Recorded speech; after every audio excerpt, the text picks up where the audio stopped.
आज हम पढ़ने जा रहे हैं अलैंगिक जनन की एक महत्वपूर्ण विधि जिसका नाम है विखंडन। जब एक कोशिकीय जीवों में कोशिका का विभाजन होता है तो यह नए संतति जीव उत्पन्न करता है।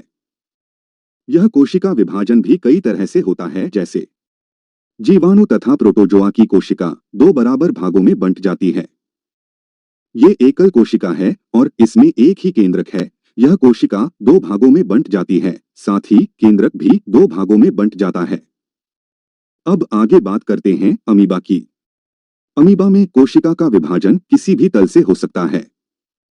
अमीबा का कोई निर्धारित आकार नहीं होता। यह प्रोटोजोआ जगत का ही उदाहरण है। इसमें इसका जो विभाजन होता है, इसके लिए कोई जगह निश्चित नहीं है कि बस उसी जगह से ही विभाजन होगा। यह विभाजन कहीं से भी हो सकता है। बस ध्यान ये रखना है कि अमीबा के केंद्रक और कोशिका द्रव्य दो भागों में विभाजित होंगे। अब बढ़ते हैं मलेरिया परजीवी की तरफ।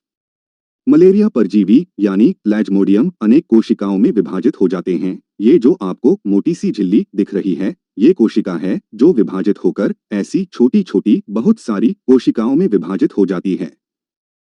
इसी तरह कालाजार का रोगाणु लिस्मानिया में कोशिका विभाजन एक निर्धारित तल से होता है। ये भी अमीबा की तरह दो भागों में विभाजित हो जाता है, लेकिन इसके विभाजन के लिए तल निर्धारित होता है। देखिए, इसमें पहले धीरे धीरे केंद्रक का विभाजन हुआ और फिर ये दो कोशिकाओं में विभाजित हो गया।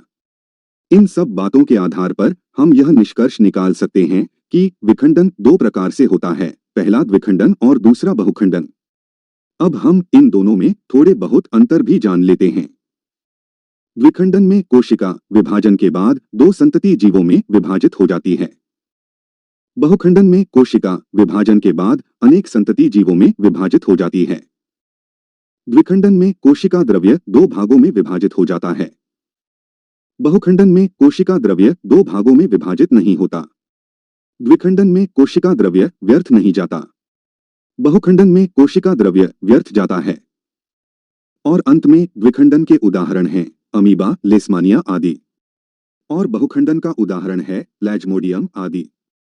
अगर आप लोगों को ये वीडियो अच्छी लगी हो तो प्लीज चैनल को सब्सक्राइब जरूर करें ताकि आगे आने वाली ऐसी ही वीडियो आप लोग देख सको। धन्यवाद।